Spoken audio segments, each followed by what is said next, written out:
2024 has been a year of firsts for the Central Coast Mariners, and history will forever show a first treble in Australian football.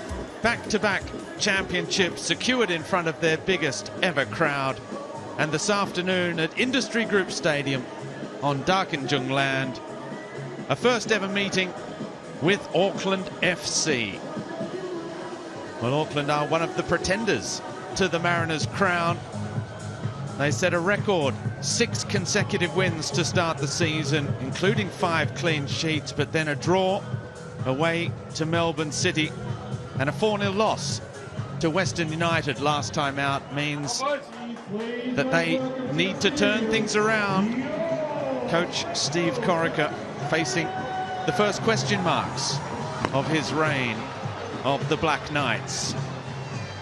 Well, here come our two sides out onto the field of play. The defending back-to-back champions, the Central Coast Mariners, also need to turn things around. Both sides have been struggling for goals. Defences have been very much on top. And we'll see if that is a trend that continues on a special day for Trent Sainsbury. Let's have a look at the starting 11s. Mark Jackson has made 2 changes, and both of them come in defence from the side that drew 1-1 with MacArthur last time out. It's the first A-League start in nearly 11 years for the club legend Trent Sainsbury, who came off the bench on Monday night. He replaces Sasha Kuzewski and will play in the middle of a back 3. Lucas Moragas also returns for Noah Smith at left wing back, and the club's youngest ever goal scorer Hayne Eames makes back-to-back starts in midfield. Note that Lucas Shikluna is on the bench for the first time in an A-League match. For Auckland, the A-League leaders, they've made just the one change. Tommy Smith coming in for Callan Elliott. That will allow Hiroki Sakai, the Auckland skipper, to move back to right back after a failed experiment in the centre of defence last time. Their South American trio are also present: the Colombian Neido Moreno, Chilean Felipe Gallegos, and Uruguayan Guillermo May.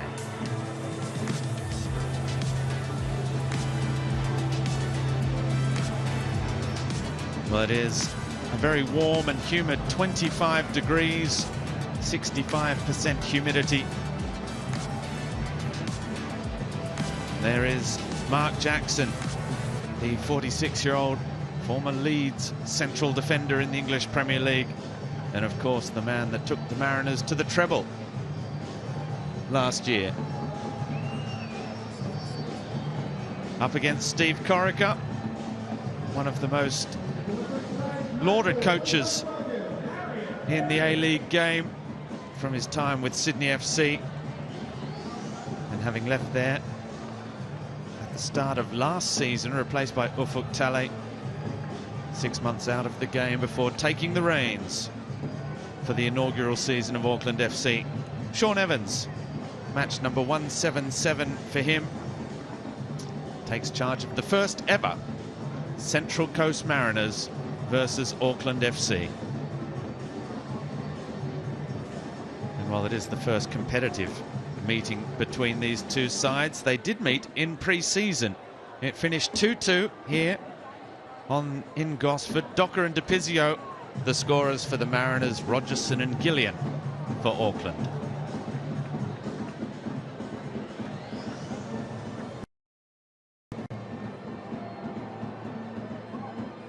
Well, the stage is set. Massive match for these two sides. There is Mikael Docker, the 24-year-old Brazilian. Somewhat symbolises the Mariners' struggles in front of goal. He got 7 last year, 4 in that AFC Cup win, and perhaps most famously, the winner against the other New Zealand side, Wellington Phoenix, that all but secured the premiership for the Mariners last season. And we are underway in Gosford. Auckland, the league leaders, looking to bounce back from defeat last weekend, a 4-0 trouncing, the first time in over 16 months that Alex Paulson had conceded 4 goals in a match of A-League football. The Auckland goalkeeper and New Zealand international And for the Central Coast Mariners, Andy Harper, perhaps time is starting to run out. Just the 6 goals scored this season for last year's flowing attack. And if the champions want to defend their crown, it has to happen sooner rather than later.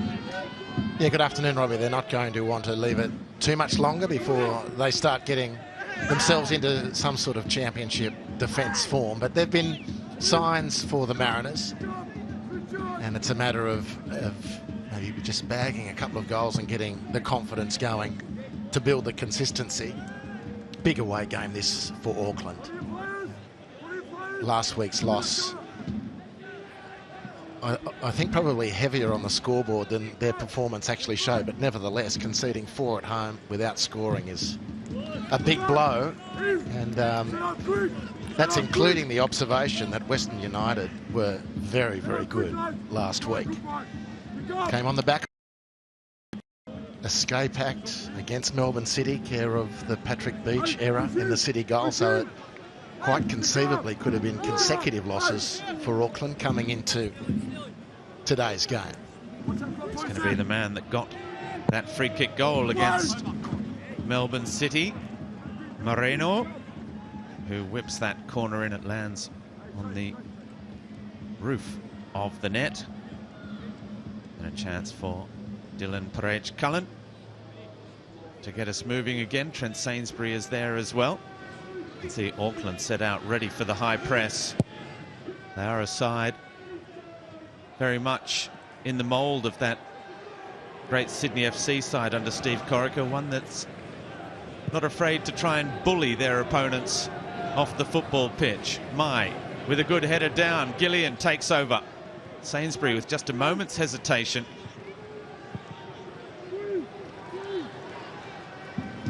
One for Qual to chase. And it's Sakai in that right back position. Can't keep it in play with Moreno just ahead of him. Moragas played no part on Monday night against MacArthur.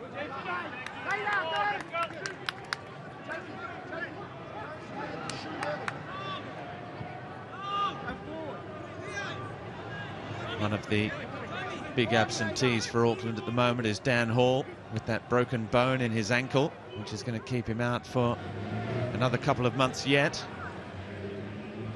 Well, a slight breeze favouring Auckland, going in from the northeast, moisture laden as it is, but that played its part in the corner, which is about to be taken by De Vries. You'd imagine he might be better serving his team on the end of the corner rather than delivering it. He's clearly the tallest player on the field.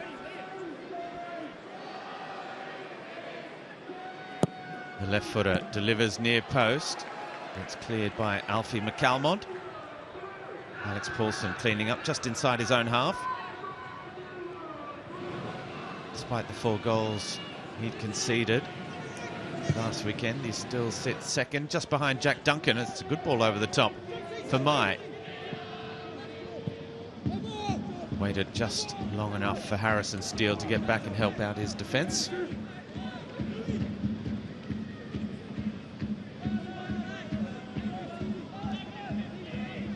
De Vries again. With the throw for Gillian.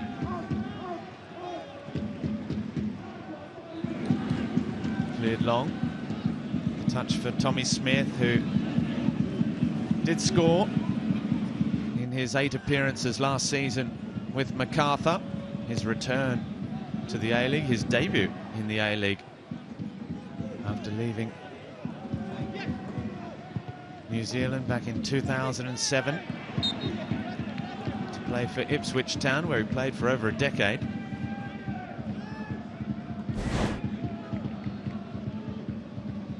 Well, the Mariners' back 3 centre-halves just finding it difficult to adjust. Trent Sainsbury's first start, clearly it's going to take a little bit of adjustment with the wind coming behind Auckland, and they're very willing to chip that ball over the midfield and into the vacant spaces, and the 3 central defenders are finding it a little difficult to mark the space as they need to be. Sakai back with Paulson and then long towards Moreno. Brimmer colliding with McCalmont and giving away the free kick.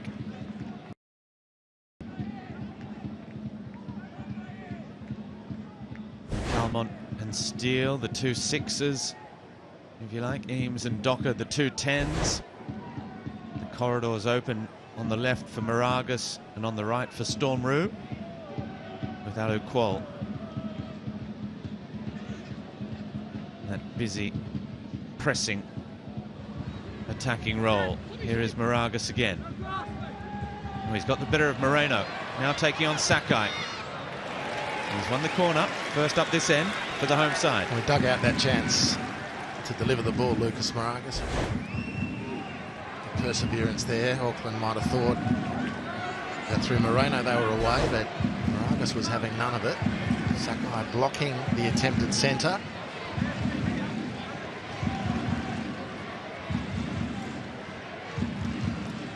Mikael Docker, who scored in that pre-season warm-up match. Oh, as Paulson went for the big punch. Perhaps just put off by the presence of Trent Sainsbury. He managed to recover just in time.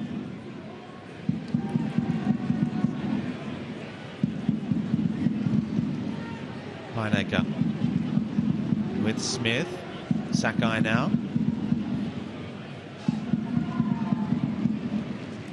Loose ball there as he apologises to Mai and Gillian. Sakai's been a great signing, arriving from Urawa Red Diamonds.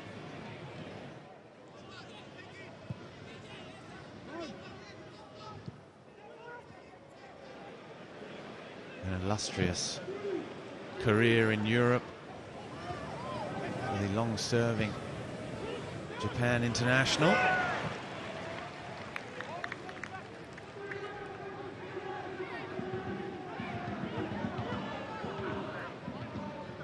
The long throw towards Mai.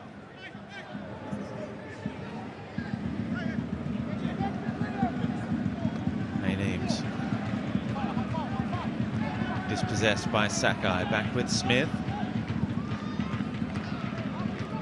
Now Paulson.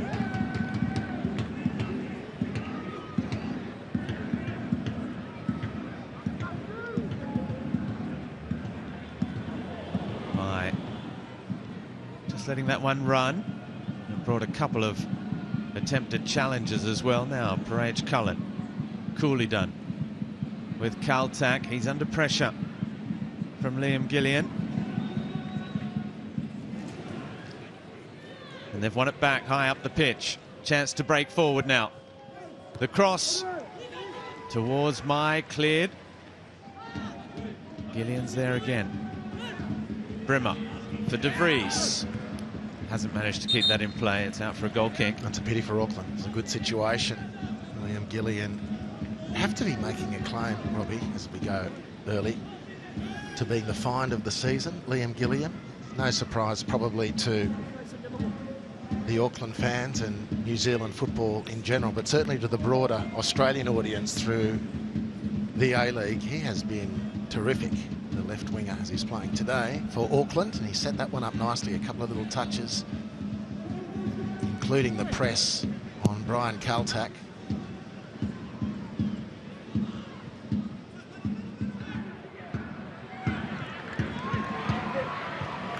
And now Moragas. Back with Docker. Just wrong footing, Hayneems.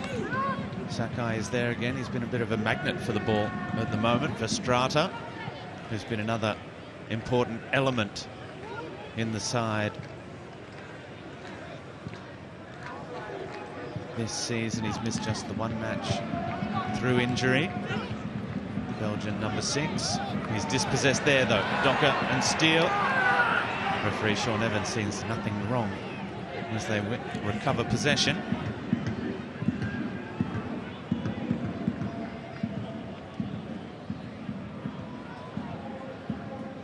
Gillian, he's got the better of Kaltak here. A slight misjudgment.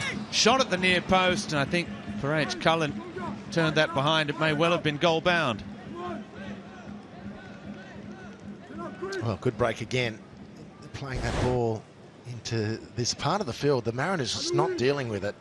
Caltac all at sea there.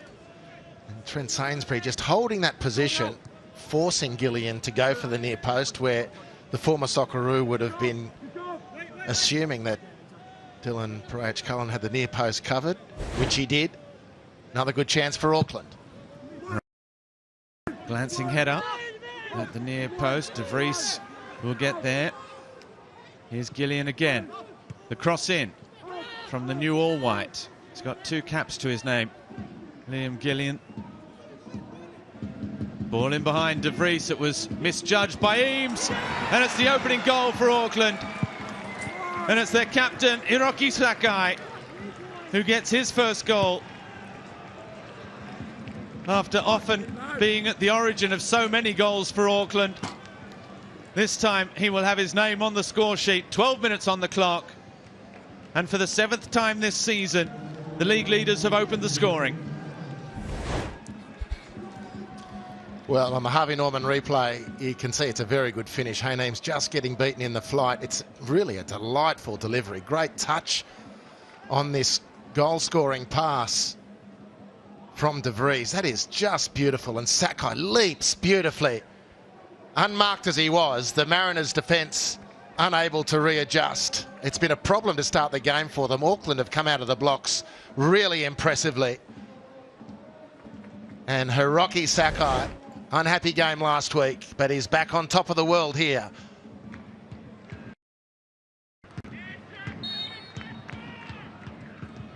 So once again, the Mariners are chasing the game. Well, it has been a really difficult season for Mark Jackson and his side.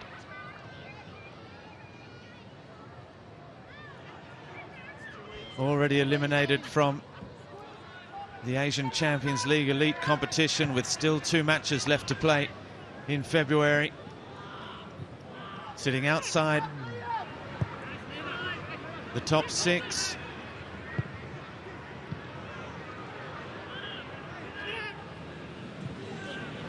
Just the 2 wins this season against Newcastle and Sydney FC. They came in consecutive matches.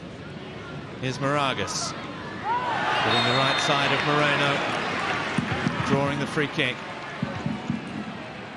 And a chance, no complaints from the Colombian Nader Moreno. No, just beaten by that touch. Very positive work from Lucas Moragas. Moreno beaten by that touch and then conceding the foul. It's a great opportunity this for Central Coast to square the ledger.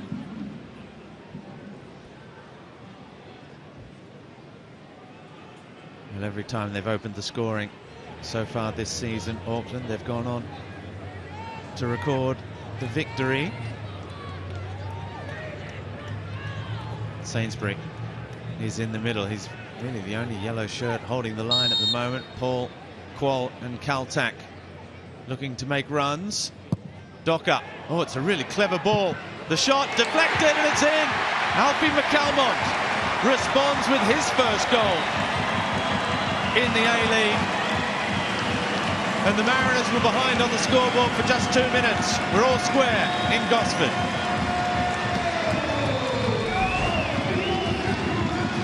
Well, the Harvey Norman replay shows the reward for the positivity of Lucas Moragas. And then Kel Docker squaring the ball, surprising everybody, including Hayneem's, by the looks of it to start with. And it did take a heavy deflection to take goalkeeper Alex Paulson out of the equation. No better time to strike back than as soon as you've gone a goal down, and the Mariners get things back square. See if they can use that as some sort of catapult to put some pressure on Auckland, who so far have clearly been the dominant of the 2 teams. That's now an 8th goal conceded in their last 3 matches, having gone their first 5 without conceding a goal. 8 in 4, rather, I beg your pardon, in their last 4 matches now, after 5 consecutive clean sheets to start the season. Moreno. Don't think he got there. No. Just out of play. Yeah, but again, they're playing forward and very direct and very quickly. And the Mariners are just not dealing with it. And they'll come a cropper again, the home team. Auckland persevere with this very positive mentality. And they've got a very potent front four who really, I think, on balance, haven't quite clicked yet. And to be sitting top of the table without your attack actually really firing the way it's intended is a very positive thing. As Steve Corica often said at the start of the season, that championships are won by strong defences, and certainly in your inaugural season that's what he has tried to provide for this side. That foundation, the absence of Dan Hall, clearly rocked those foundations a little bit.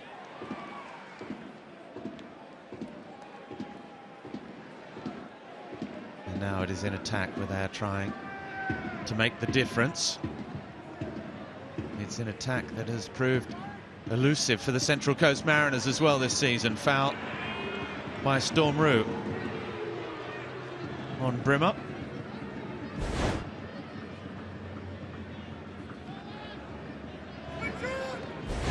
Can't have any complaints there either about that challenge.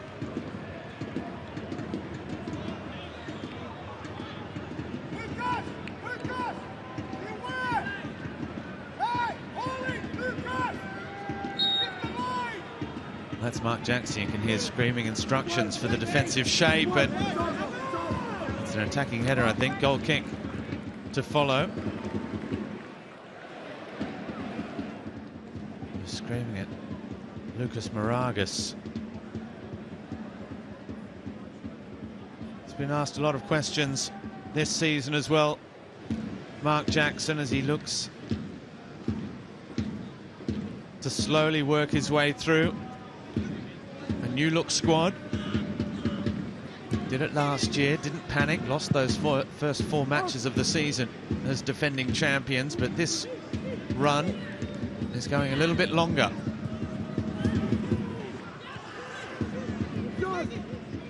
Here's Sakai. Looks up, blocked by the 16-year-old Hayne Eames.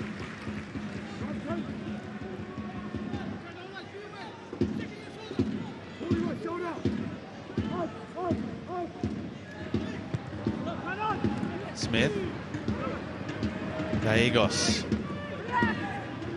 trying to find his way through in midfield, playing in that number 6 role alongside Louis Vestrata. Gallegos again, looking for Gillion. It's a clever little pass. In behind Kaltak. His cross. Couldn't find the angle comfortable enough for Paige Cullen. Again, Auckland in behind Brian Kaltak. It's the second or third time this game. His shift slightly to the right from a rusted-on central defender is proving a little difficult on this evidence for him to process.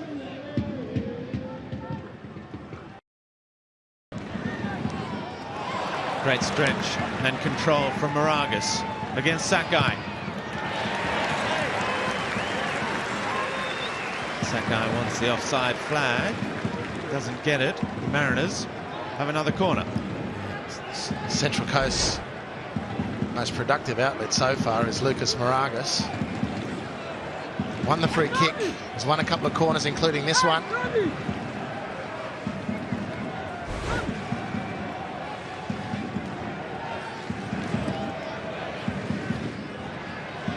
Second corner for the Mariners. Hayne Eames comes short. Docker looks to the back post. Easy enough for Paulson, who releases Brimmer quickly. He's got Gillian ahead of him. Moreno making his way through the middle. Gillian streams away, closed down by Moragas. Crosses, back post. Moreno's nod down towards Vestrata. And cleared by Storm Roux. Oh, Docker's played the Mariners back into trouble here. Gillian outside with Sakai.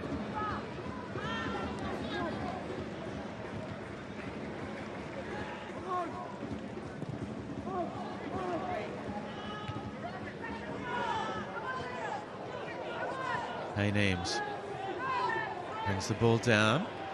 Moragas, the little touch. Eames crowded out though. Moreno, Mai in the middle. Moreno trying to drill the ball across. It'll be a throw, but they're under pressure, the Mariners. Under pressure, Robbie, and really labouring to clear their defensive area, which is presenting Auckland with some well-earned opportunities to seriously attack the Mariners' goal, many of which are not being fulfilled at the moment. De Vries for Gillian again, who's seeing a lot of the football. De Vries's cross may have come off the arm of Stormroo, but unintentional and well outside the box. Play continues. Painaka. Gillian is giving it away. Good early ball from Steele for Qual. Now Docker trying to get in behind Painaka. Mikael Docker looking for his first of the season. And the Kiwi international defender recovered well. Open for business there, Auckland. Decision change to a corner. A load of space through the centre of midfield, and it's a nice pass. It's a searching ball from Alu Qual. Painaka held his nerve and his body position very impressively indeed. To see the threat away of Michael Docker, who now lines up to take this corner.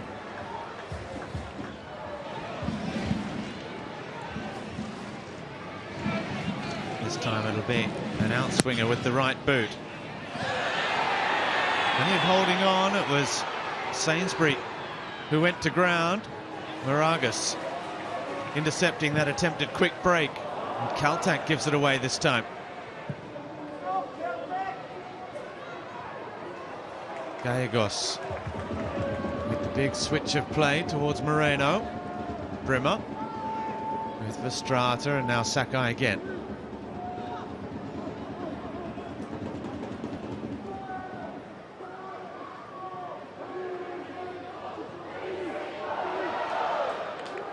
De Vries with Gillian. Sainsbury stepping on the foot there, apologising immediately, still apologising. The referee's allowed play to continue. And now it's going to be a yellow card for Trent Sainsbury.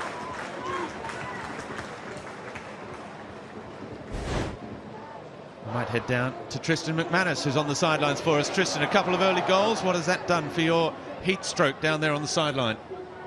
I'm good now, mate. There's a fella over there. He's a lone flag bearer for Auckland. I wish I was standing over beside him, but it has been a great start. Look, this is my first time obviously seeing Auckland in the flesh, and they're so exciting going forward. I'm really big fan of Moreno. This is a huge game, I think, for Harry Steele and for Alfie McCalmont. I know Alfie's just got his goal now, but Harry really needs to make that centre midfield his own, and I think the little niggles that he's shown so far is enough. You kind of question if Auckland have that in the centre of their midfield to match that. It could be a huge game for the midfields today, but it has been a great start. They'd be furious, Auckland, with the goal they conceded, because Steve was in front of me here and he was barking orders at Guillermo Mai to get out of the box, to get someone out, because Mariners had lined up outside the box and he just wasn't listening. So he tried to give the message to Jake Brimmer.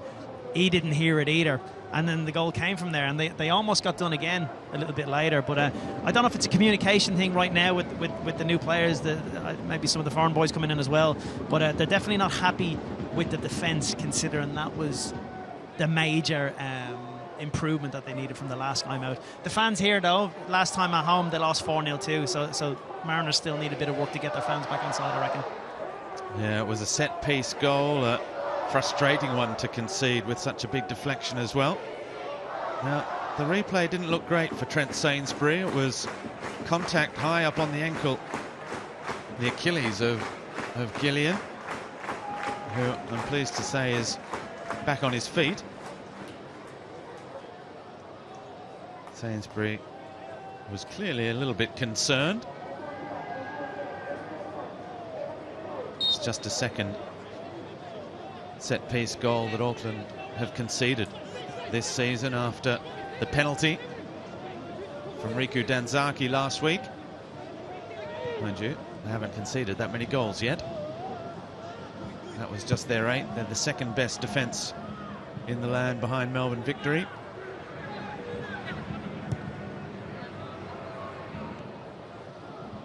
Gillian again.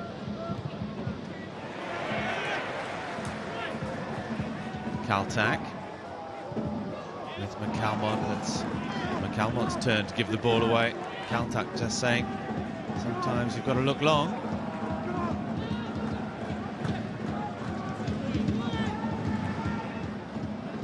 Cleared.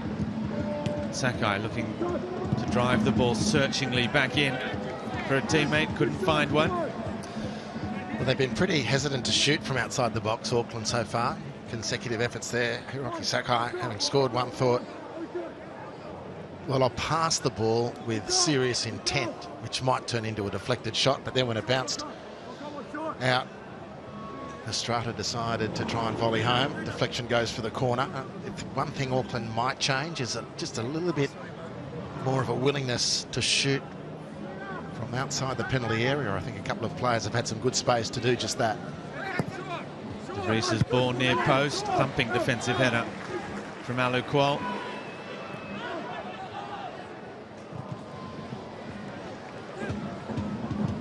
Brimmer's ball is deflected again, so we'll have another corner for Francis de Vries.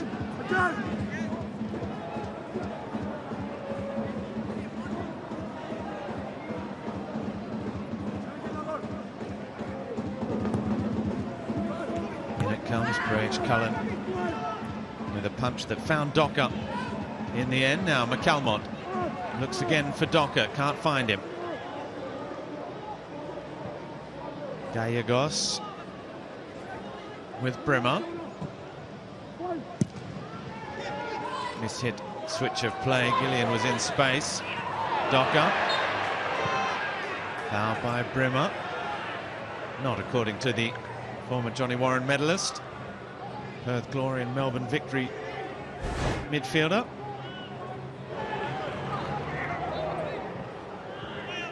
Well, I think he's got a case. Docker was more taking evasive action than actually being upended. Oh, Sainsbury almost caught in possession there by Guillermo Mai. And this time Haynes has given it away. Despite his best efforts, Mai can't keep it in play. Not a very good chance again for Auckland. They had the Mariners dispossessed, players upfield, defence exposed. And once the ball had been won, the pass to the attack was substandard. They're enjoying an enormous dominance at the moment, Auckland. They'll be frustrated, at least on the bench, that they haven't been able to carve out a more definitive response in the front third. The match is coming thick and fast for the Central Coast Mariners at the moment. They're in action again on Tuesday, New Year's Eve, here against Melbourne City.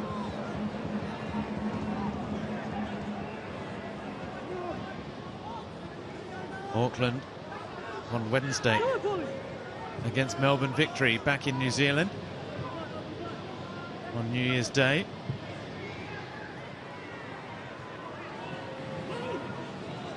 They've played more competitive matches this season than any other side,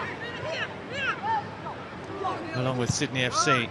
The Central Coast Mariners, courtesy of their participation in the Asian Champions League elite competition, but it doesn't show all the time. They're a side that are lacking confidence. Gallegos has done brilliantly for Gillian. He's got Mai in support. Gillian still taking on Kaltak. Still Liam Gillian. Kaltak recovers. He gets it back. Off De Vries. Here's Brimmer. Trying the flick. Oh, it's brilliant from Brimmer. Wonderful improvised finish. And all the class that Jake Brimmer possesses. It's his first ever goal against the Central Coast Mariners. And it is a wonderful goal at that. Well, there's a couple of talking points in this. Firstly, the Mariners blowing up Deluxe about the challenge on their midfielder. And then there's a hint that the ball's rolled out there for a corner on the Harvey Norman replay.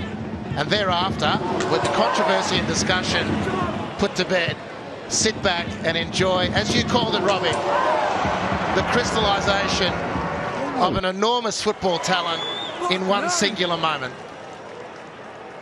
Just beautiful from Jake Brimmer.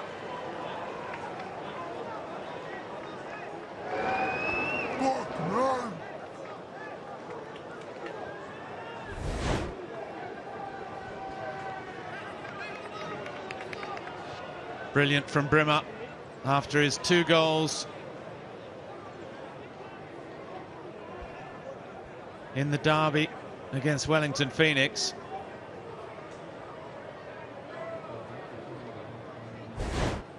They're just checking to see if it went out of play. Oh, it is close. The crowd seeing it. Mark Jackson as well just saw it on the big screen. Well, and is asking the question, but that's obviously what VAR were just checking. Yeah, of course. Well, the whole of the ball has to go out, so clearly there was that enough doubt. And now Moreno has won it back quickly. But I think the Mariners will be more disgruntled with the challenge as they perceived it on Alfie McClymont.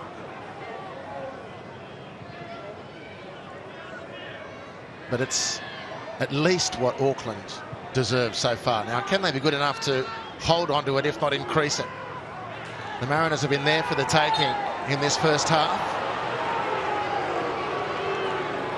Estrata fouled this time. Half an hour gone. Auckland have done the hardest part twice. Twice they have taken the lead now.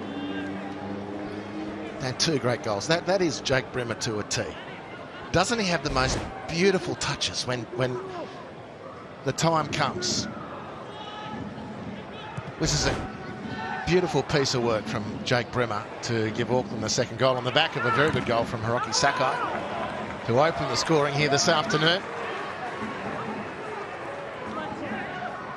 Calvin's deflected effort is the Mariners' reward so far. They haven't offered a lot so far, the defending champions. Here's Qual. Foul by Smith. There you see shots on target, 3-1. 5 shots to 2 in favour of the away side.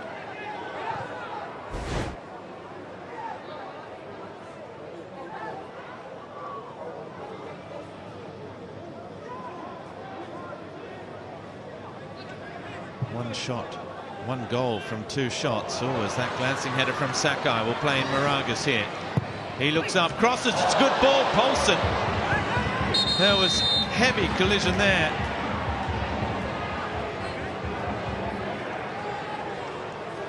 This is brave and athletic goalkeeping from Alex Paulson. Moragas again, the outlet down the left. Hiroki Sakai had eyes on 2 Mariners players, Hayneem's inland, and then outside him was Moragas. Moragas gathers the ball nicely. It's a wicked curling cross. It's unbelievable athleticism from Paulson. We shouldn't say unbelievable because we see it most weeks, but nevertheless, the latest example. And throwing himself into Docker.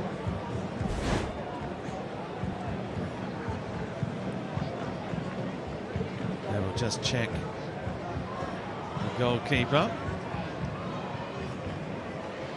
That he's not suffering any form of concussion.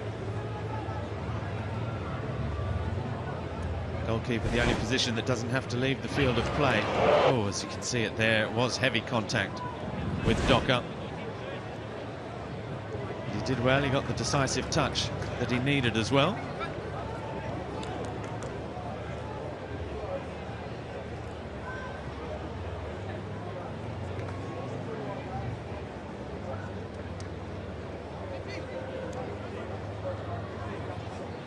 I was going to say a goal from 2 shots. There's an outstanding return for the Mariners, who so far this season have needed 12 shots to score. It's the worst shot conversion percentage in the league, just 8% of their shots end up in the back of the net.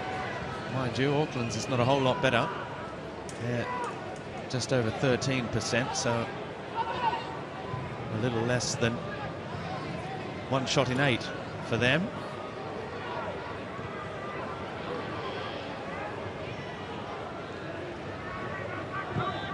Gallegos, the Chilean, does well. Forward towards Mai. Rides the challenge of Sainsbury. Looks up, crosses towards Moreno. Cleared. Verstraete straight back in. Nathan Paul getting the call just in time. Very good numbers in the box again for Auckland. I mean, a key stat that's emerging, numbers which I don't have, Robbie, is the number of balls over the top from an Auckland viewpoint into a contested space, and Auckland players have won it invariably. That last example, again, Guillermo Mai, who's not overly tall, up against Trent Sainsbury. Well, he used his body brilliantly, and it was the latest example in those one-on-one situations where the Auckland attack giving the Mariners' central defence all sorts of trouble.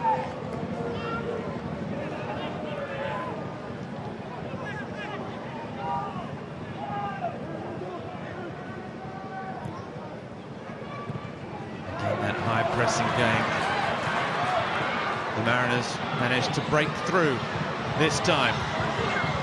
Qual was looking for Docker. Cleaned up by Painaka. Reese has given it back. That's an incredible recovery from Painaka just in passing. He'd pushed up on halfway, left the space which Qual found, and a couple of turns of that counter-attack later, and it's Painaka who's back there clearing the ball. It's an incredible recovery from him.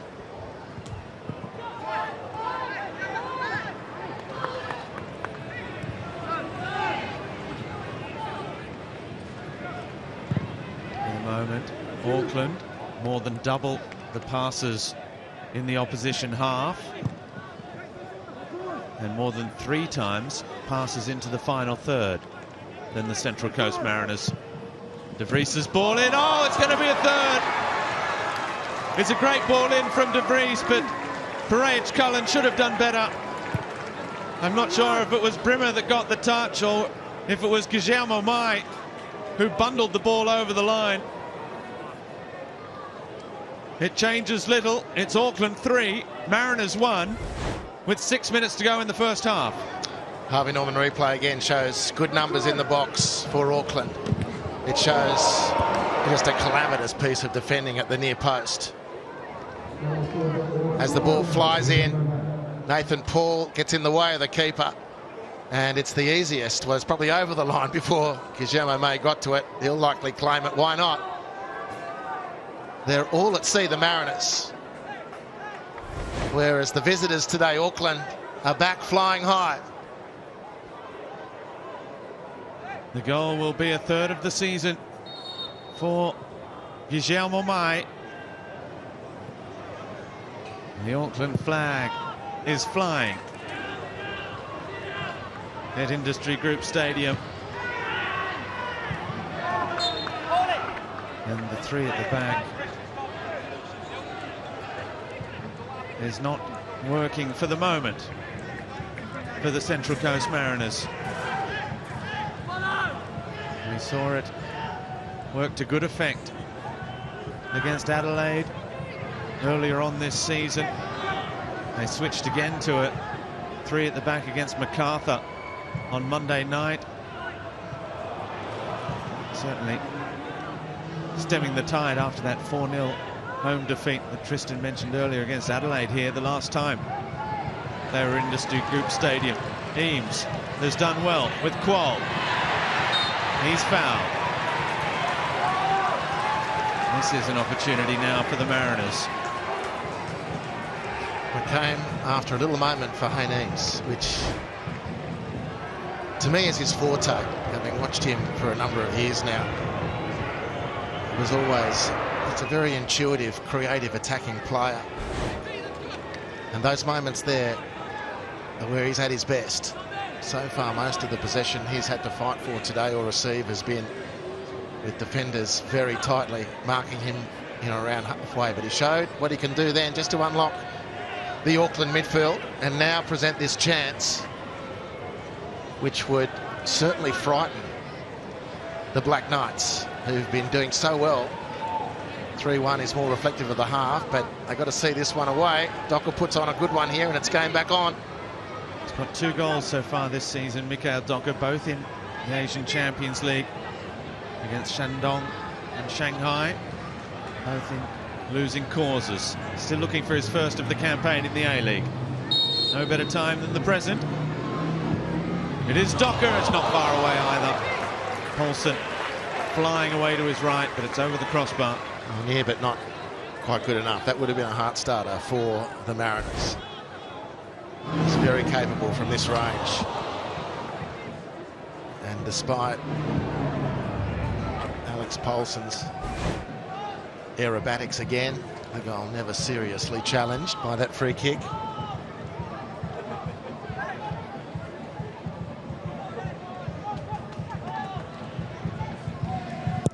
That's now 8 goals conceded in the first half for the Central Coast Mariners. Alfie McCalmont's goal, by the way, the first time they've scored in the first half this season, which just further highlights how much they've struggled in front of goal. They've managed to set that statistic right, but unfortunately they've continued to concede here despite the presence of Trent Sainsbury in the centre of defence. Nearly 11 years after he last started in the A-League, a 3-0 victory over the Newcastle Jets in November 2014, January 2014 rather, just before he headed overseas to the Netherlands as a defending champion with the Central Coast Mariners.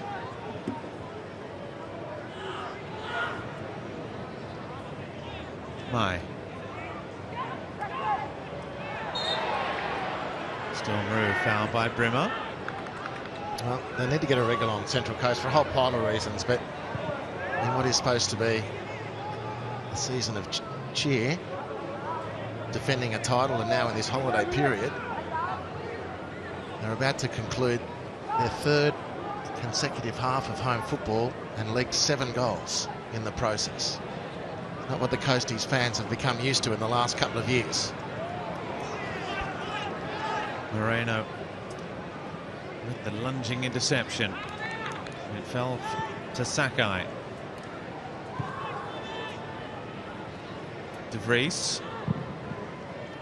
Now he goes. He was looking for Gillian up the line and just ventured out of play. He has been a terrific pickup as well. I mean, they're not. I believe that Auckland are yet to become the sum of their parts, but various parts of the team are just looking really strong.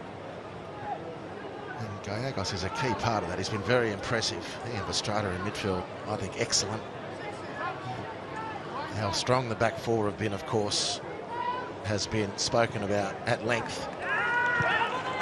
And they've got some great talent in the front part of the field. And that, to me, is the final piece for them. They start getting that working, and they're going to be hard to shake.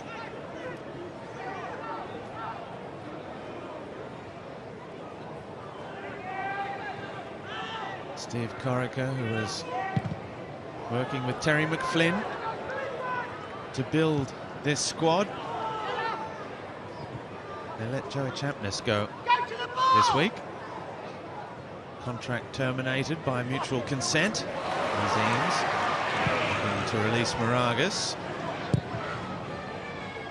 But otherwise, Rogerson, Randall, Elliott, Max Matter, Scott Galloway, some familiar names sitting on the bench as well for this side as the 4th official today, Nathan Shakespeare, holds up the sign. 3 minutes of stoppage time at the end of this first half. McCalmont back with Sainsbury. Kaltak, quick ball for Docker. He's got Rue ahead of him. Docker coming inside. Mikael Docker can hit them with both feet. It might yet fall.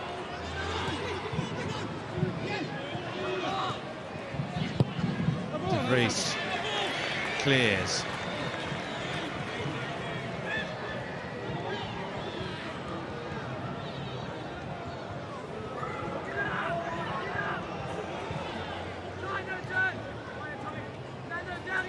Stormrow on the throw there.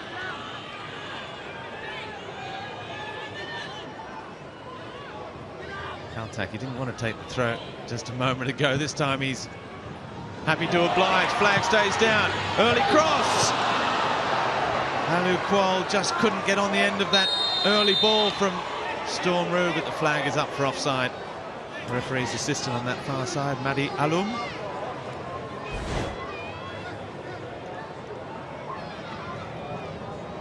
Yeah, just not getting back in time.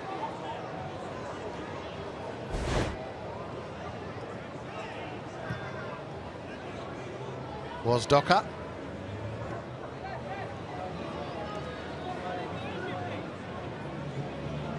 Paulson will come across and, by the looks of things, launch it long. They are a no-nonsense side, Auckland, and they have just reminded the Central Coast Mariners of that.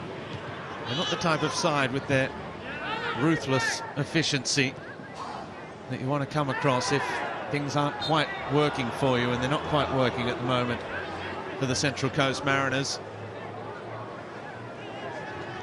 And they've been made to pay for every slight hesitation. And there may be more to come. We've got 30 seconds left in the first half, and it's another potentially dangerous free kick. De Vries, it was his ball in that ended up being poked across the line by Guillermo Mai. De Vries, another good ball. Quol's header. Brimmer back, Quol clears again.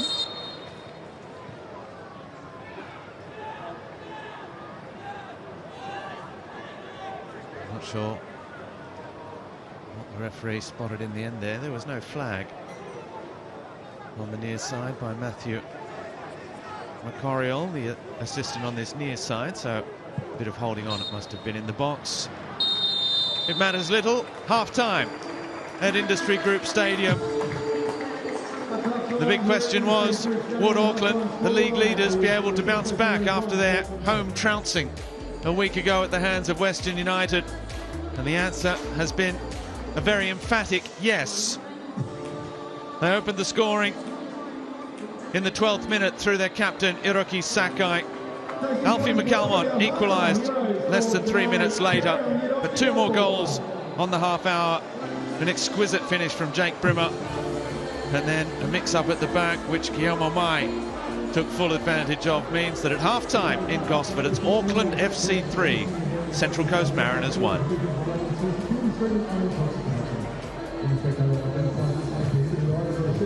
We'll head off to a quick break. All the half-time analysis is coming up. Don't go away.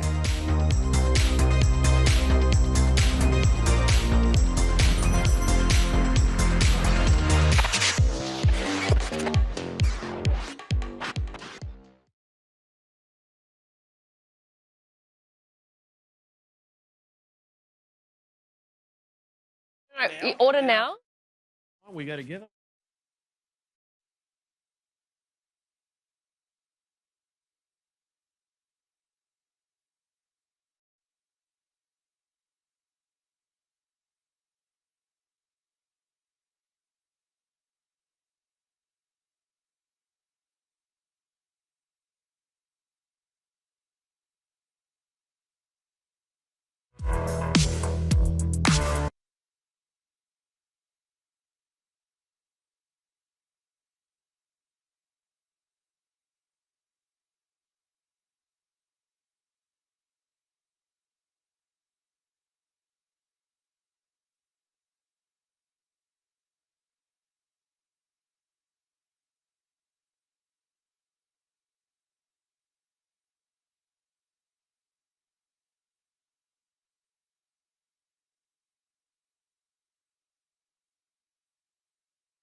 Get insights and ideas to build your ultimate portfolio. From a wide variety of assets like global and local shares, crypto, ETFs, and much, much more. Join eToro, proud sponsor of the A-Leagues. eToro Australia Limited, AFSL 49139. eToro is a multinational investment platform. The value of your investments may be up or down with capital principles.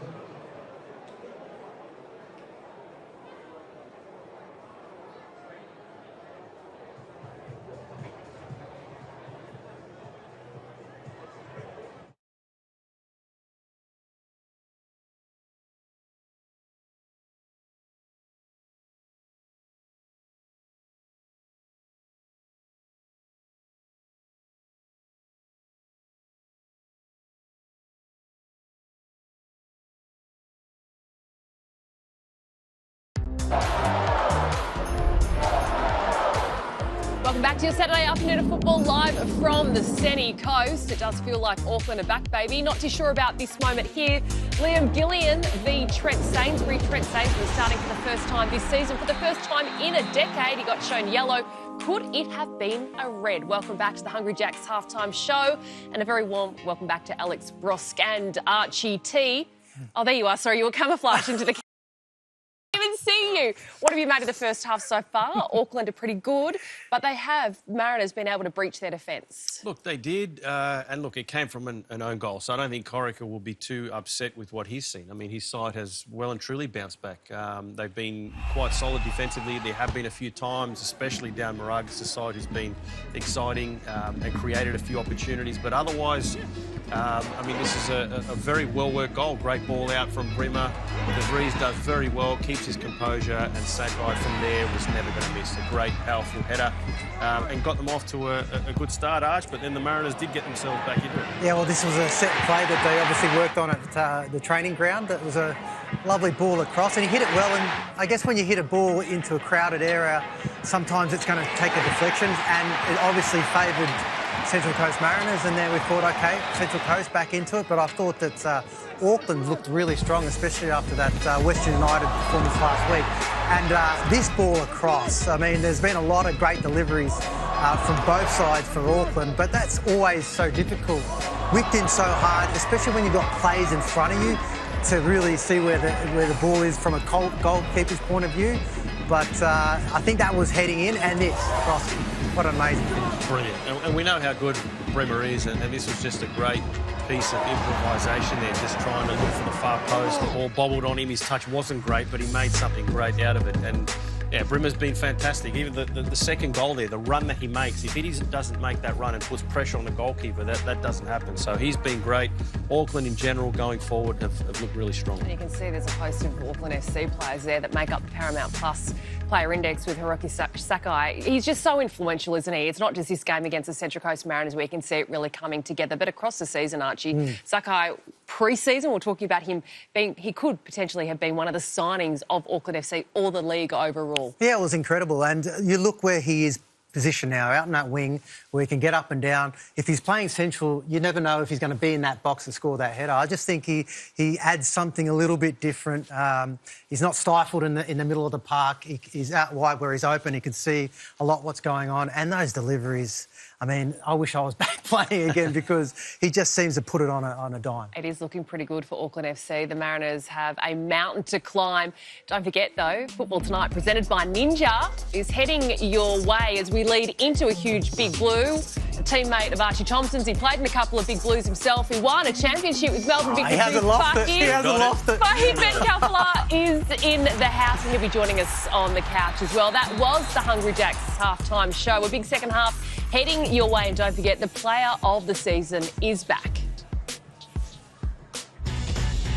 This year's Alex Tobin Medal is brought to you by Isuzu UTE. The winner of the prestigious award will win their choice of a brand new top-of-the-range Isuzu D-Max or 7-seat MUX. Plus, the Isuzu UTE Alex Tobin medalist will nominate a junior football club to win $10,000. Make sure you're watching this season's grand final when the winning player and club will be revealed.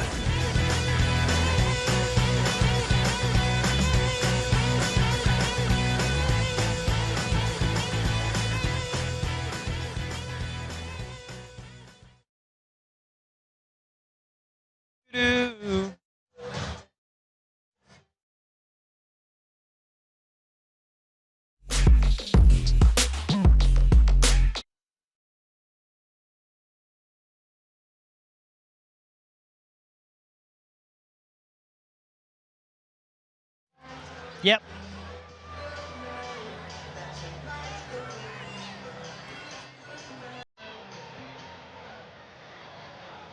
Yep.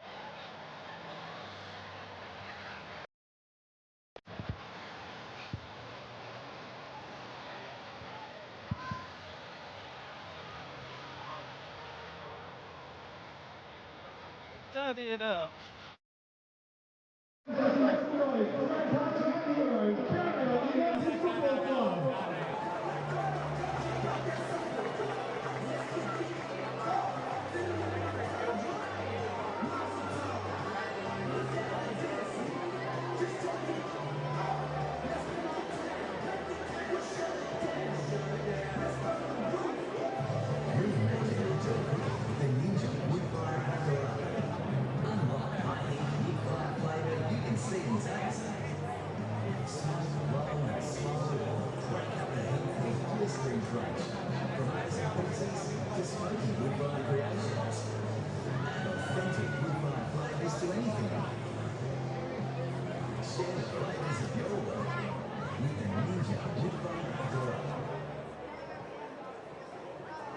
You can make it with Ninja. Barbecues are better with electric grills that sit and charge just like a gas man. Plus you can also barbecue, smoke and air fry outdoors. Backyard batches are better with pizza ovens that give you crispy crust, high heat roasting and barbecue smoking. No matter how you're spending your time outdoors, bring the indoors outdoors with Ninja.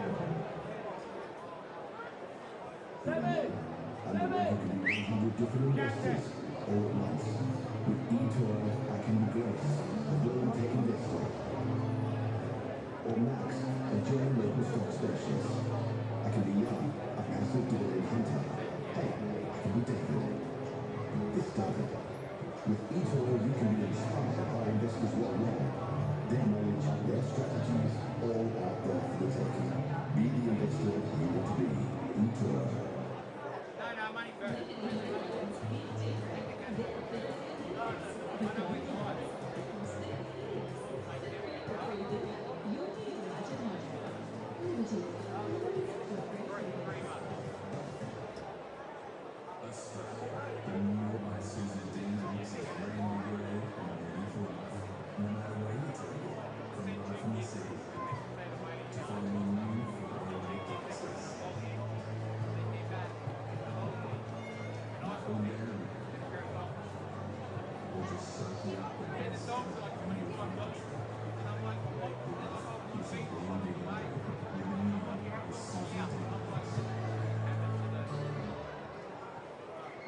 Find the balance between excitement and adventure in the 7-seat Isuzu MUX. Go your own way.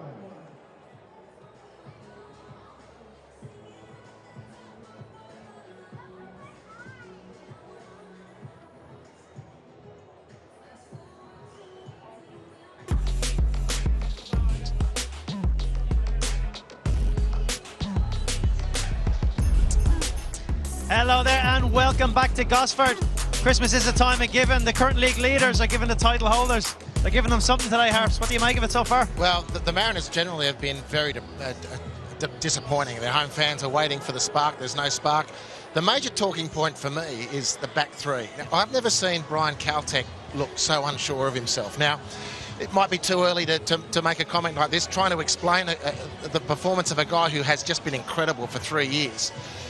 The entrance of Trent Sainsbury and moving him out of the alpha male position, and this is it's not a personality thing, I'm not suggesting that, but sometimes when different types of players are put together, an individual might perceive that their influence on the team, their dominance over a part of the field now has to be shared or given to a more senior, in a perceived sense, candidate, and that would certainly be Trent Sainsbury. And it's not as though Trent would come in and start bossing people around. I'm trying to wonder why Brian Caltech has looked so poor today, and that's my only conclusion. Well, probably Mark Jackson is doing the same thing. The second half, we'll find out why. Is less than a minute away.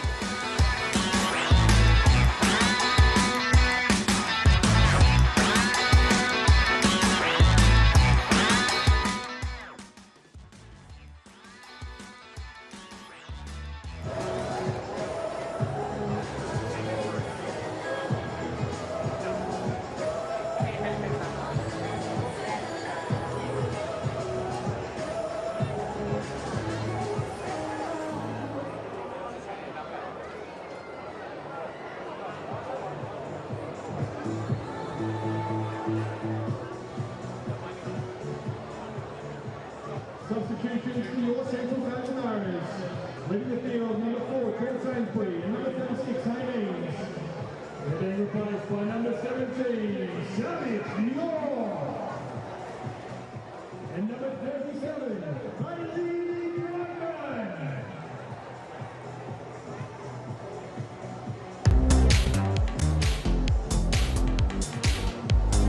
Welcome back to Industry Group Stadium. We're all set for the start of the second half, and Mariners coach Mark Jackson has made a couple of changes at the break. Trent Sainsbury is off, so Brian Caltech has inherited the captain's armband. Sabit Nyor and Bradman are on for the Mariners. Sainsbury and Eames, the players making way.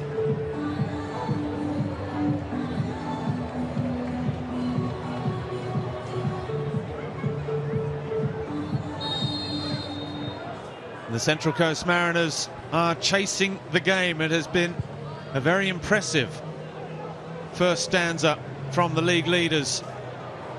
Auckland FC looking to make the most of Adelaide's little slip yesterday in their first defeat of the season at home to the Western Sydney Wanderers.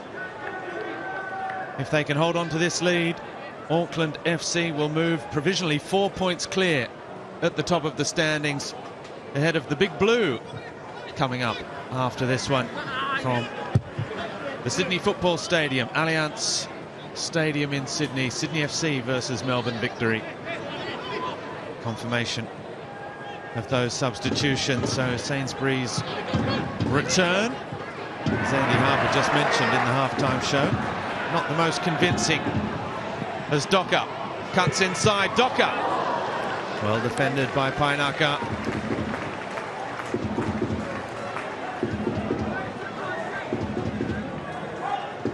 Like the shot was heading more or less straight at Alex Paulson, but Mikael Docker, who's switched now onto the left flank, or at least is there at the moment. Cross in, near post. Harrison Steele and Nathan Paul looking to run across the line.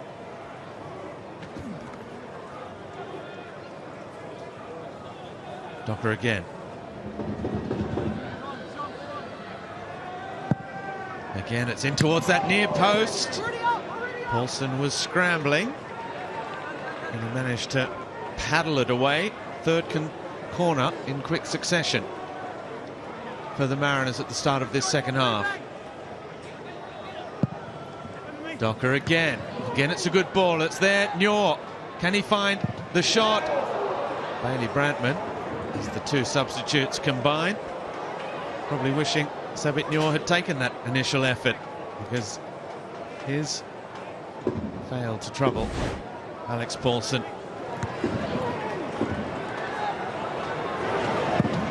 Well, they need more of that if they are to get back into the game. The Central Coast Mariners, who have switched back to the flat back four.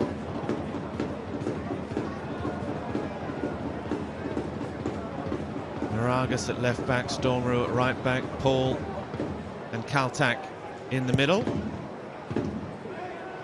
Nyor at right midfield at the moment anyway. Docker on the left and Bailey Brantman as the second striker behind Qual. Docker again.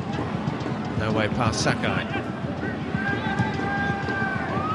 Strata. Back with Smith, who's been largely untroubled at the back, the 34-year-old veteran.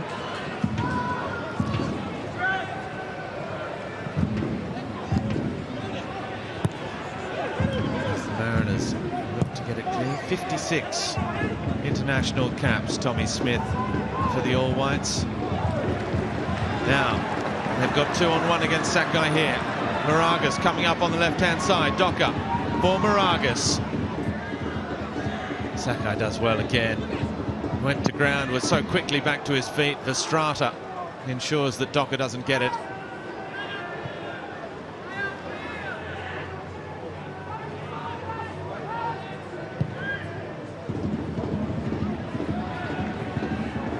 Moragas again.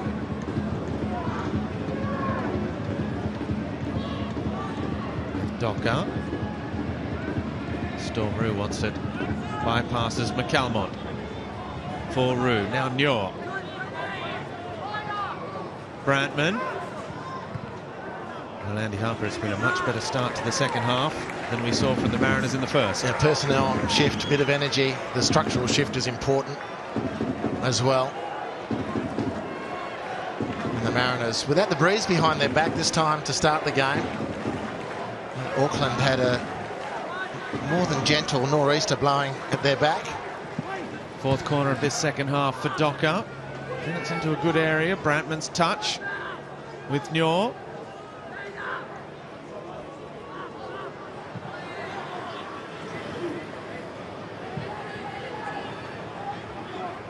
McCalmont. As Brimmer leads the press, but most of his teammates have stayed at home.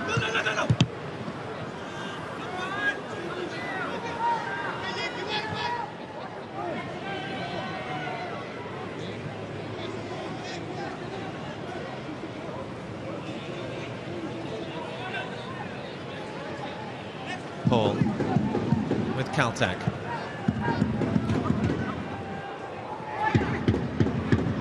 A little bit of confidence from Mikael Docker there as well.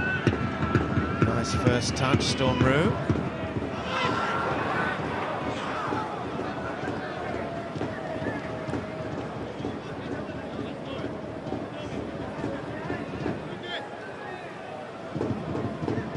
The Central Coast Mariners side. Its average age starting 11. Got a little bit younger again on Monday night with Hayne Eames at just 16 years and 305 days, making his first ever start. De Vries with Gillian.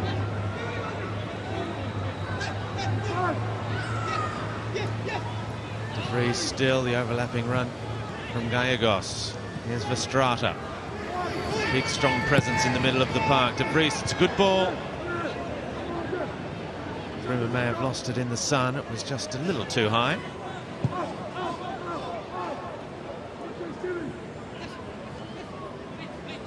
Sakai back again with Moreno.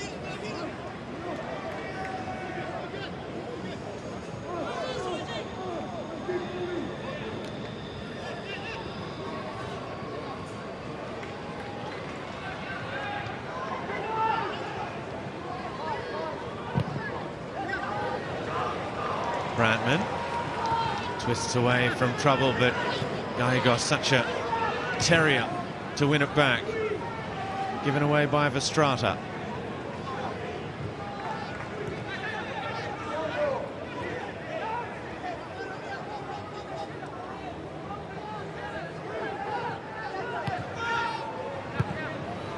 Kaltak. Andy Harper, you mentioned it just before in the halftime show. Back is part of a back two in the centre of defence at the moment. It's not to say that he can't play as part of a back three, but certainly in the first half he didn't look comfortable. No, my theory, Robbie, very quickly was drawn from the work of Hungarian Olympic gold medal winning coach Dr. Istvan Georgenyi, who talked about the hunting territory. And applied to a football field, players responsible for different areas. And Kaltak has just been so dominant as a centre half. Oh, as that's turned over by Verstraete, Moreno's shot. Gallegos is there as well. Verstraete towards Mai. So dominant that even the perception, by slightly shifting him or adding another person into that consideration, can take away a percentage of the performance. That's what I was seeing in the first half.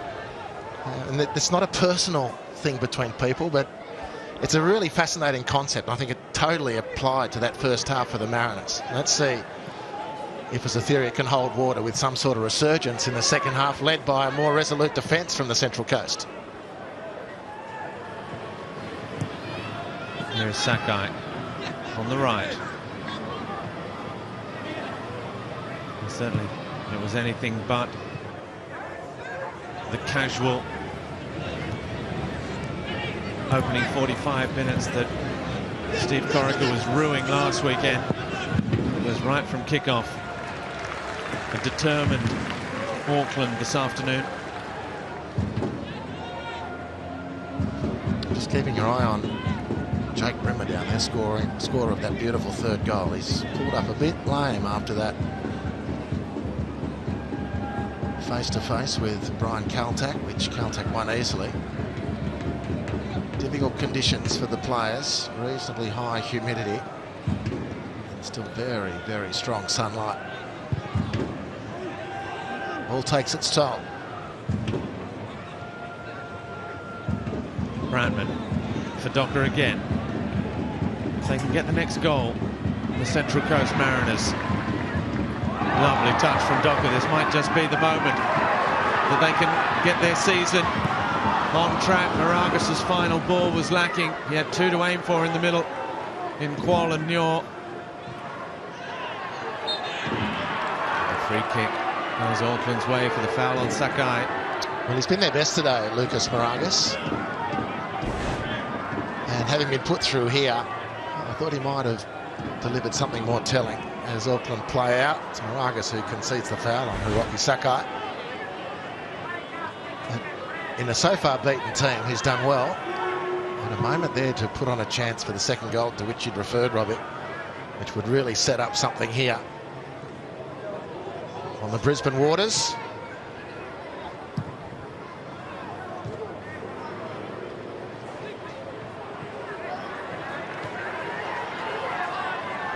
Moragas again. This time the early cross, but it was always going to be difficult to find Nyor.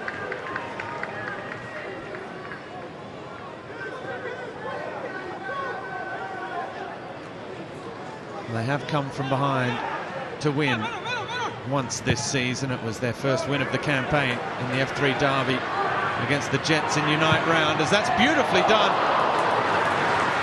from Mikael Docker. He's looking to make the difference in this second half, and he has another corner that was just tipped over by Paulson. Yeah, good hit, makes space beautifully. Good clean hit of the ball. Carried away by Alex Paulson.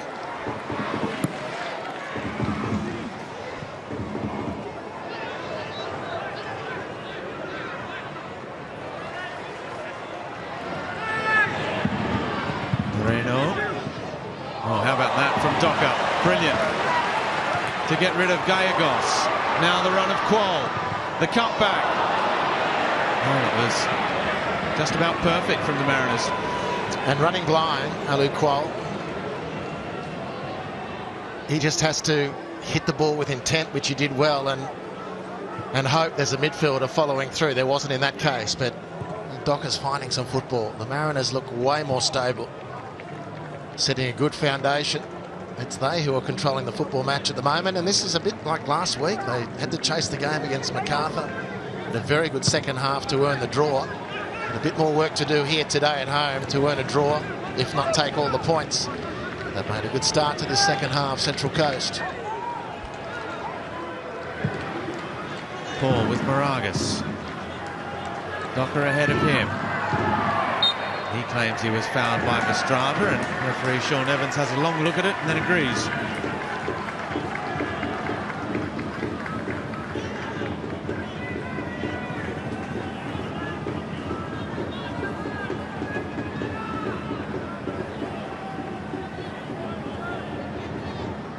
Docker again will take charge of this set piece as we approach the hour mark in Gosford. The Mariners need a goal. They need a way back into this game. Docker delivers. Nathan Paul was there. He couldn't reach it. McCalmont climbs. Gallegos launches it long towards Gillian.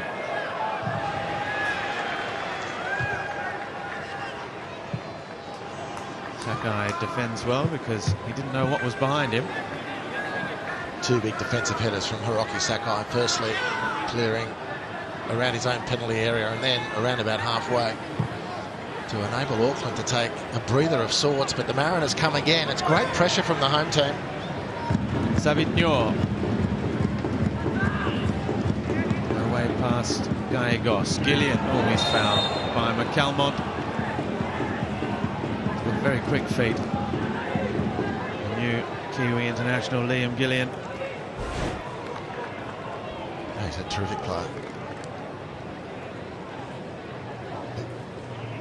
And I look at Liam Gillian, and that it adds to my belief that there's a lot more in the attack, because we've seen a couple of goals from Guillermo May, but we haven't seen the general play influence. And you see if Liam Gillian can make that as a professional debutant, break his way into the Kiwi national team, and week after week show this really bubbly football, then when Guy May comes into that discussion as well, your mind starts to really dream with what Auckland can be on field. And they're setting themselves up so nicely at the early stages of their inaugural season. Nader Moreno, who scored 2 great goals already this season for Auckland, makes way.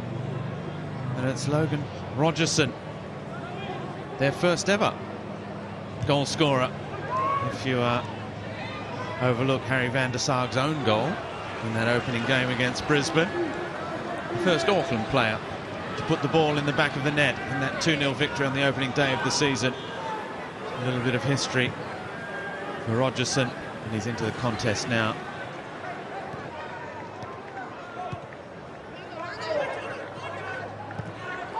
You're with Brantman. Here's McCalmont.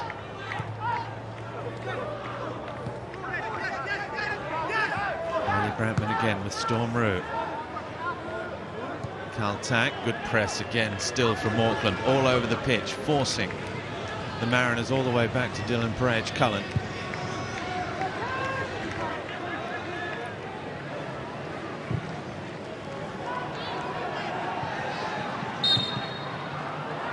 It's Tommy Smith who's fouled this time by Alu Kuol.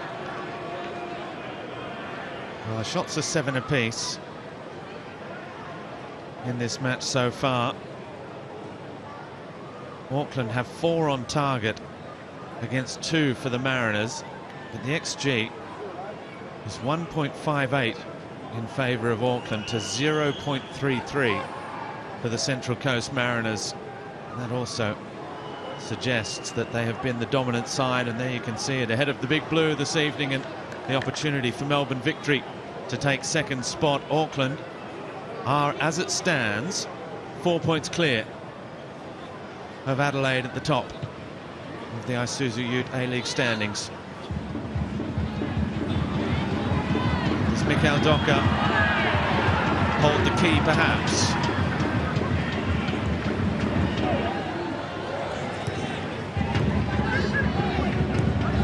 Brandman in his force back, being chased, harried all over the pitch by Gallegos and Vestrata. Those two holding midfielders getting through a mountain of work.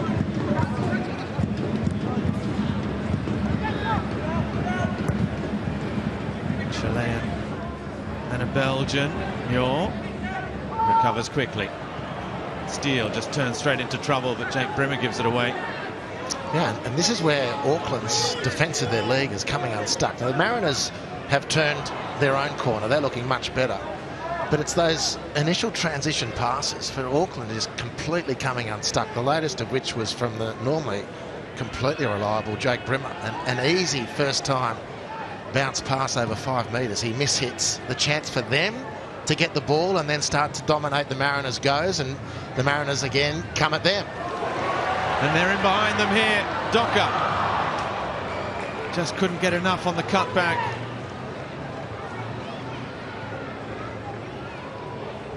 Well, this is the first time this season, and so we can say the first time in their history that Auckland have scored 3 goals in a match. Now we don't have to stop the game for this.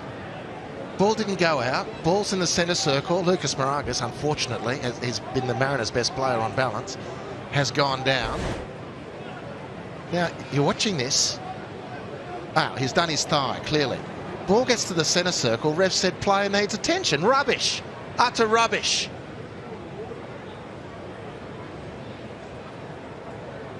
Well, he was rested. We had perhaps Tristan heard a cork thigh that kept him out of Monday night's game against MacArthur. And you could see the moment the quad went there.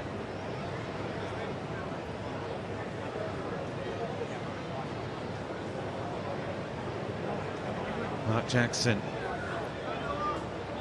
with more food for thought. He's going to be forced into another substitution. He's got a ready-made at that left-back position in Noah Smith, who made his first appearance of the season on Monday against MacArthur.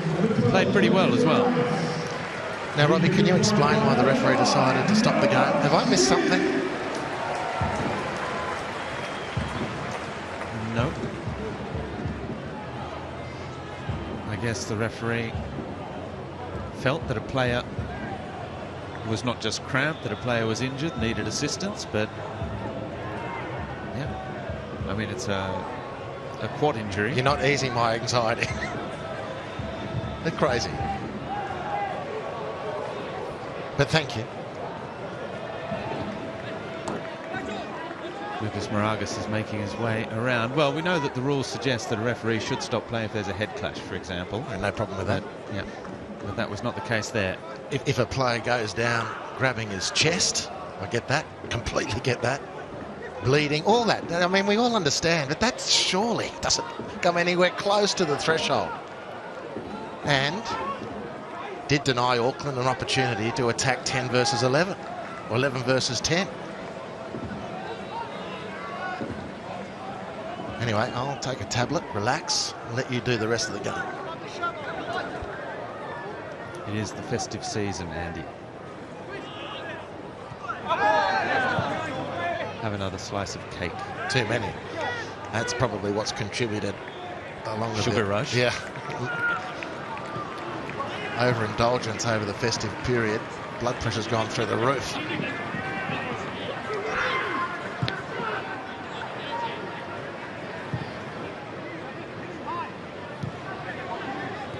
And now Noah Smith is playing high up on that left-hand side. It's a straight swap at left back.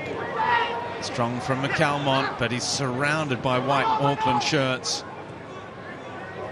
Oh, Smith knocked over by Quall. Referee allows play to continue. It's going to be a yellow card for De Vries. Gets a high five from Pineacker for his troubles.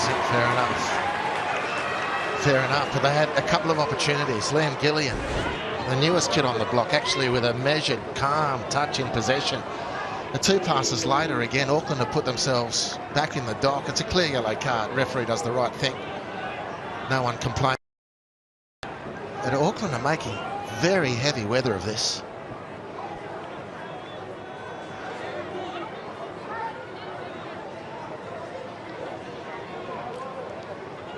De Vries joining Sainsbury with the caution as Docker's ball is too close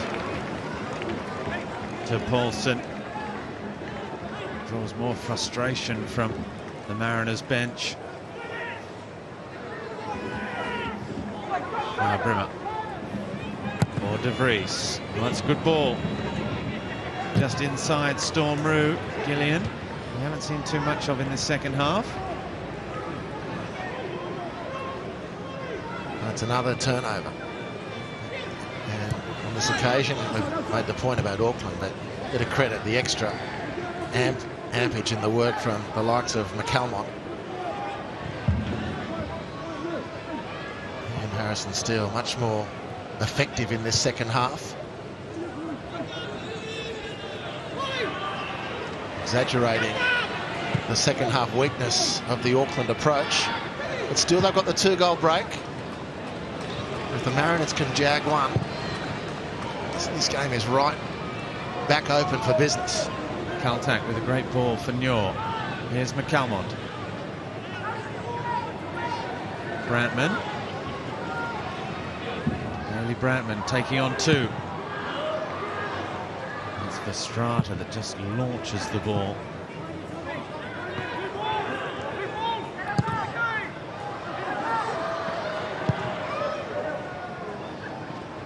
Well, Mark Jackson threw the second ball onto the pitch there inadvertently.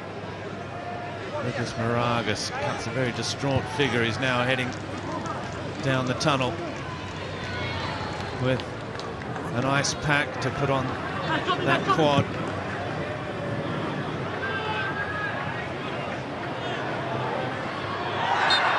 Ball is fouled. The free kick. And these set pieces, they need to try and make one of them count.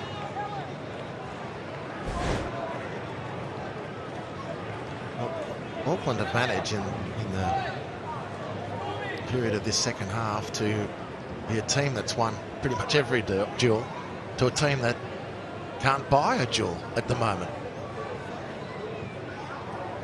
Wainaka, one of their best this season. He's been very good today in general as well. The latest to transgress, the closest he could get to Alu Kuol was to foul him.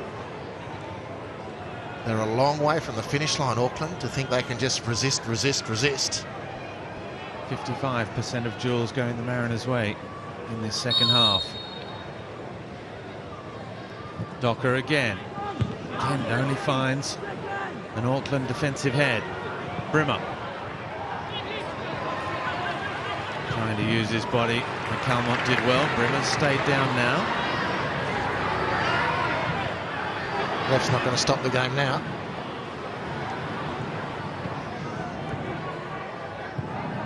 Brimmer is back on his feet, limped away from the challenge, and now the free kick. The foul by Verstrata. Brimmer has gone back down.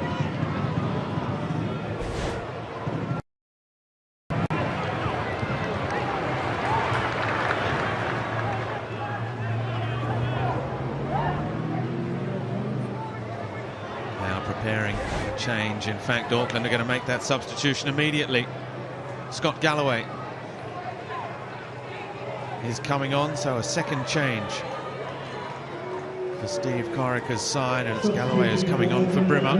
So they can clearly feel as well, Auckland, that the game is not necessarily in the balance, but it could be.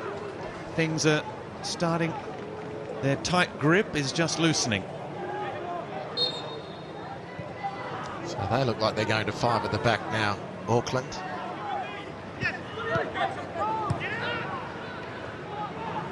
Jake Brimmer looked like he'd come up a bit short quite a time ago. And his moment of the game, which was the 3rd goal for Auckland, will live quite some time in the memory. Now he gets to sit back and hope that his teammates can deliver the 3 points from here. Docker. Verstrata there as well. Docker rides that challenge and comes away with the ball. Can't get away from Galloway. No, so Hiroki Sakai has moved inside to a right-sided centre-back, one of the central 3, with Galloway at right-back. Tommy Smith is the centrepiece of that back 5 now. As here's Docker. Well, he's just about deserved a goal. today, Mikael Docker. Yeah, he's had a great second half. He's been a key individual to ignite the Mariners' improved second half performance. But that space made by him with the quality he possesses, you're really expecting him to at least force a save from there.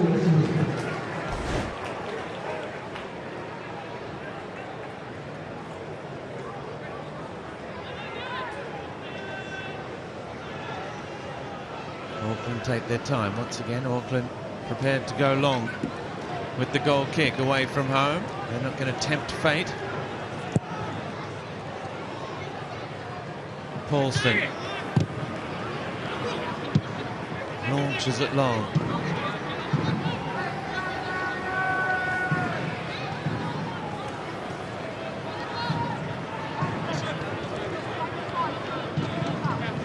There's a good crowd in attendance on this main stand side.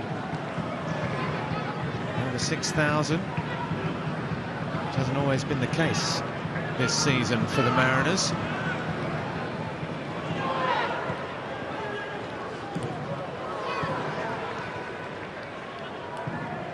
Docker again. Noah Smith invites Steele forward through the middle. Smith again. We just went without it. It's one throw off Galloway though.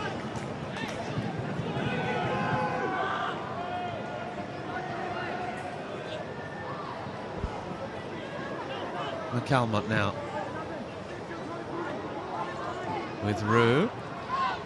McCalmont again. We're approaching the last 15 minutes.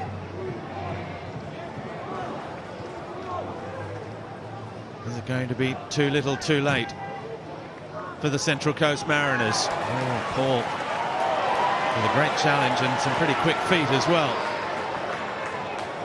Dispossessing Rogerson. Docker still. Brantman now.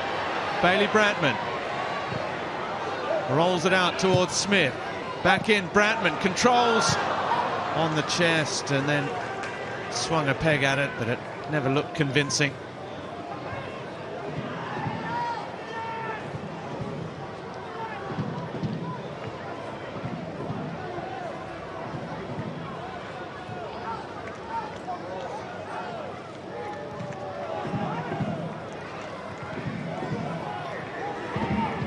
Harrison Steele.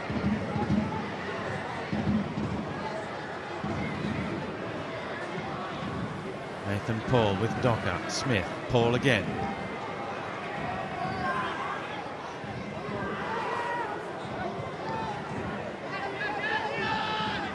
And obviously after the last two seasons, this Mariners side will be compared to that won the two championships. Muir fires it into the side netting, and they just don't play with that same intricacy when they need a player around the edge of the area. The Nisbet type, yeah, we've mentioned it before, but it's not only Josh Nisbet who's missing. It's often the way, Robbie, though, isn't it? You know, you don't realise the influence individuals have or the quality they have until they're no longer there. Nisbet and Ballard just kept that midfield going so nicely. Now, Sean Evans, quite rightly, is jumping on the Auckland players to get this thing going again. It's De Vries who's gone down in these difficult conditions with cramp. So Auckland are a player down at the moment. Maybe two players down if you consider Gallegos, who's struggling to get back to his feet also. I wonder if the conditions might be a factor for Auckland coming into today's game. The crowd starting to get frustrated with what they perceive as a little bit of time wasting from Auckland. They're preparing a couple more changes. Auckland now, Callan Elliott and Max Mata. Just about ready to come into the contest. De Vries is still not back on his feet. Nice from Gillian. Great ball for Guillaume Omai. And a good save from Courage Cullen. Beautiful feed again from Gillian. And that was a good option, decent option to try and feed May. But actually would have been thrilled if he backed himself to score after making that space. A good bit of work from Liam Gillian, but it's the Mariners who come again. Good play, Steele with Stormroo. His cross towards Qual. Docker was arriving as well. Noah Smith is there. Estrada and Rogerson managed to bring it away for Auckland. Well, it doesn't look as though Francis de Vries is going to get back. He is still down behind the goal line there. And Auckland have played the ball out, not so that anyone can receive attention, but so they can make a couple of changes. Jaume Mai is the first player to make way. De Vries the second as Callan Elliott comes on. Galloway will switch to left back. Elliott to right back. Jaume Mai will walk slowly to the touchline to be replaced by Max Mata. Now, in the normal course of events, Max Mata is going to take some handling. Very robust player. If he gets his share of possession to contest, it'll be quite something. He versus Kaltak. He versus Nathan Paul. Auckland have seriously struggled to get the ball out of their own half in this second half. This will be his meat and drink for large parts, you'd think. Beaten in the first instance by Paul. Steele back out with Smith. Brandman. Mata steals the ball away, now goes again. Kaltak had him covered. It looks long.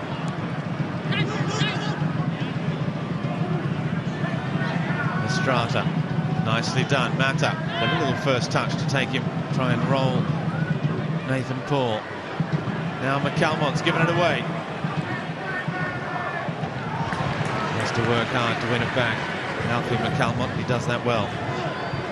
Kaltak, coolly done by the Mariners, who play their way out of a tight spot. Well, Auckland needed more then from Max Mata. A couple of decent touches or two, but when it came to muscling in and securing possession, he couldn't do it. But Robertson Crusoe there for Auckland, it should be said, in this second half. They've been under enormous pressure territorially. Alex Paulson not repeatedly called upon. We know he's up to it. The Mariners haven't asked Paulson the serious questions yet, but everything else is pointing to a Central Coast comeback. Utterly dominant territorially. McCalmont's ball in. Again, it's comfortable for Paulson. Well, if there is to be a Mariners comeback, they have to do for the second time tonight something they've failed to do previously this season. That's score in the last 15 minutes of a game, where they haven't been able to muster the grandstand finish. It's something that Auckland have been very good at as well, it must be said. 6 of their 12 goals before today coming in the last 15 minutes of matches, often to win them. The second half stat tells a lot. 0 touches in the Mariners penalty area for Auckland in this second stanza.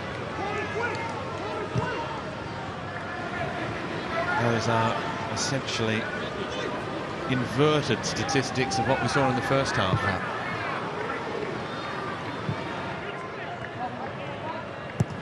Of course, with one little caveat, which is the fact that Auckland are leading by 3-1. They don't need goals. No, and the lead hasn't seriously been threatened again. It's the next step for the Mariners. They've worked really hard and played well in this second half to earn those dominant statistics. But it hasn't materialised into repeated efforts of serious note on the Auckland goal.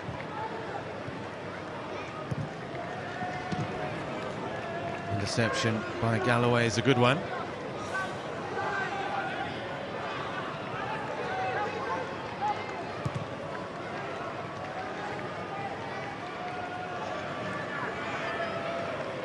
Paul.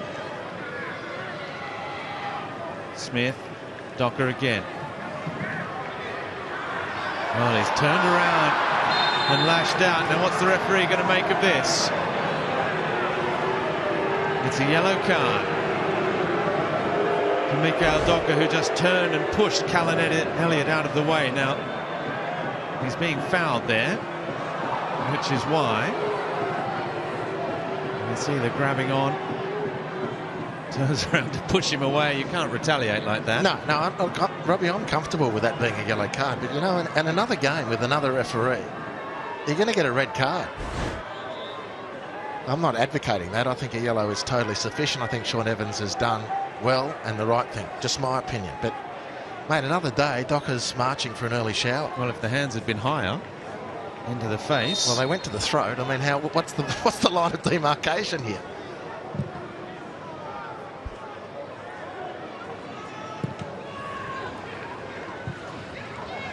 Now Gillian, good little touch for Mata. Oh, in the back post! And they've got their 4th goal. It's a special from Auckland to put this one to bed. 7 minutes left to play. Logan Rogerson with his 2nd of the season. Not entirely dissimilar to his 1st against Brisbane at the back post. And it's Auckland 4, Mariners 1. Well, Harvey Norman replay again shows just the clever little work of Liam Gillian. And if ever a goal has come against the run of play, this is it. Mata squaring the ball almost instinctively, and it's a really tidy finish. A lot can go wrong for Logan Rogerson between the delivery and the finish, but he got it exactly right. And consecutive 4-goal concessions for the Mariners here at their home ground, and now Auckland, after being outplayed in this second half, have scored the only goal of the second half to surely secure the 3 points. And I can tell you, it has triggered the departures of a fair few of the Mariners fans now, who are up out of their seats and starting to head towards the exits. It's not shaping up as the ride the wave fairy tale season they were hoping for after the last 2 for the Central Coast Mariners. Importantly for Auckland, and this is their inaugural season, there are going to be lots of records set this season for Auckland, but we are facing their biggest ever victory now, home or away. Well, they haven't done a lot in this second half apart from defend, but they've defended well. They have. There's no, it's not a criticism. But when they got the chance to play then, that was a really good goal. And again, Gillian, I mean, how much more impressed could you be with this young fellow? Now here we have another stoppage with 5 minutes left. It is a clash between Qual and Painaka.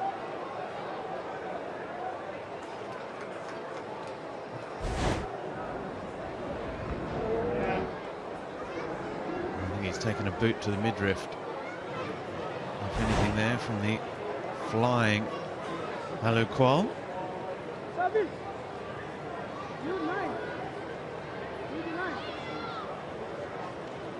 Fei Zhao is preparing to come on for the Central Coast Mariners. It's been another difficult afternoon for Mark Jackson and his Mariners side, who are facing a 3rd defeat this season. It's Alu Qual that will make way for Fei Zhao as we see the Paramount Plus player index. Well, a losing cause. Alfie McCalmont did get his 1st ever A-League goal. He's seen a lot of the football as well. He's been very tidy with it must be said. Qual makes way. Fei Zhao is on.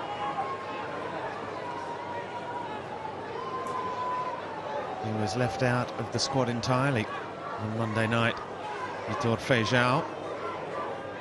There are the injured Mariners players. We saw Ryan Edmondson there. Well, they've had a lot of games. The Champions League Elite didn't work for them, although they were very competitive in most of the games.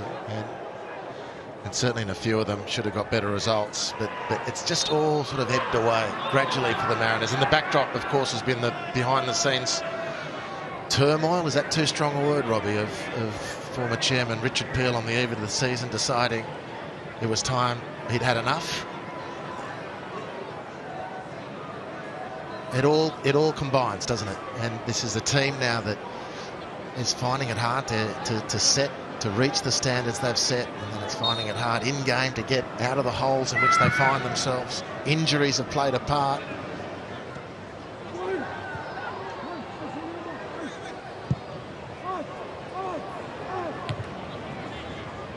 Well, the correlation so often between a side performing well on the pitch and when things are going well off the pitch as well. Yeah.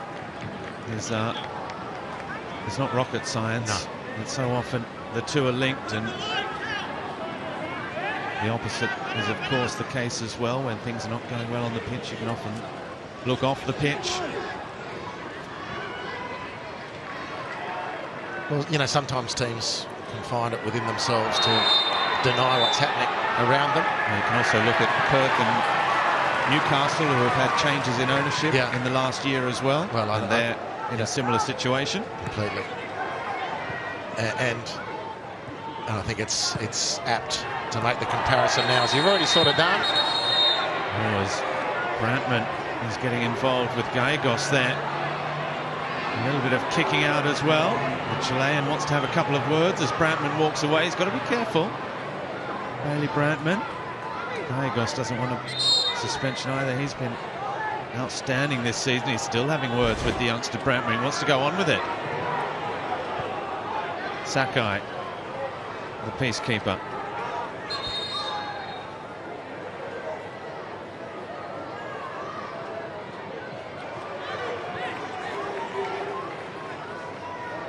Yeah, so watching that one settle down, I think the discussion about behind the scenes, it's apt now to, again, be very grateful for what's happening at Auckland with their ownership group. The stability, investment, vision. Great job by Stevie Corica in the dugout. And setting a standard on the field as and throwing down the gauntlet off the field. Yellow card for Fei Zhao for his involvement in just trying to settle down Gallegos. He did grab the Chilean by the throat to push him away. Fei Zhao, who would love a few more minutes to prove a point. Try and show that he can make a difference. Just 3 minutes of stoppage time. Mind you, that might be doubled yet because we've had just another 2 or 3 minutes with nothing happening. We've had a number of little stoppages as well. Fei Zhao goes down holding his face. That's a yellow card for Tommy Smith. Well, they did it there on counter-attack, actually, Auckland. They had a break of 4 or 5 players here, and Smith got the ball stuck. And instead of either seeing and or releasing the pass, Auckland would have been away. It would have been about a 4-on-2 attacking situation for them. Mikael Docker will continue his solitary quest for a goal. Hiroki Sakai trying to explain to Fei Zhao that he's not allowed to be in the wall.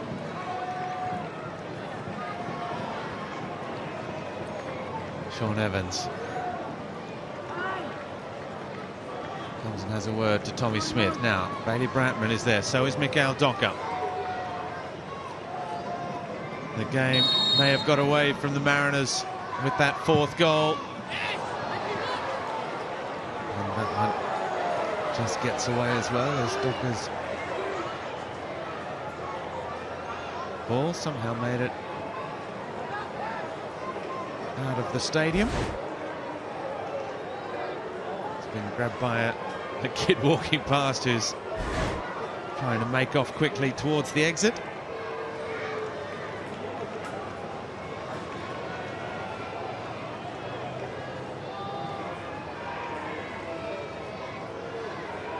Well, we've seen that young gentleman at a number of A-League matches, always on his feet, always clapping and chanting. He's even managed to bring with him a few of the Auckland fans. I think he's Australian-based. I've seen him at Unite Round as well.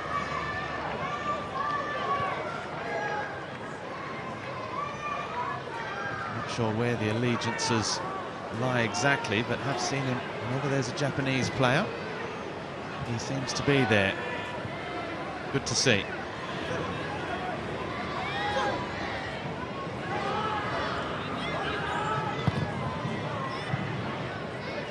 Big switch of play. And there goes the full-time whistle. It's another disappointing evening in paradise for the Central Coast Mariners, who are a little bit in purgatory at the moment. A third defeat of the season, a heavy one at the hands of the league leaders. But tonight was all about Auckland FC. Steve Corica's side, plenty of questions being asked after their heavy home defeat last weekend, but they have bounced back to record the biggest ever win of their young A-League career. The inaugural side are now 4 points clear atop the table. Goals from Sakai, Brimmer, Mai and Rogerson. 7 minutes from time against Alfie McCalmont's solitary reply for the Central Coast Mariners. It's finished here in Gosford. The Mariners won. Leaders, Auckland FC 4.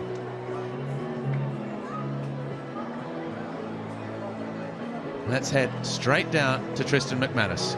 Thanks, Robbie. I'm here, player of the match, Nando Prandiger. Nando, all talk was, what would the response be from your team? You really needed one today, and it was an emphatic one.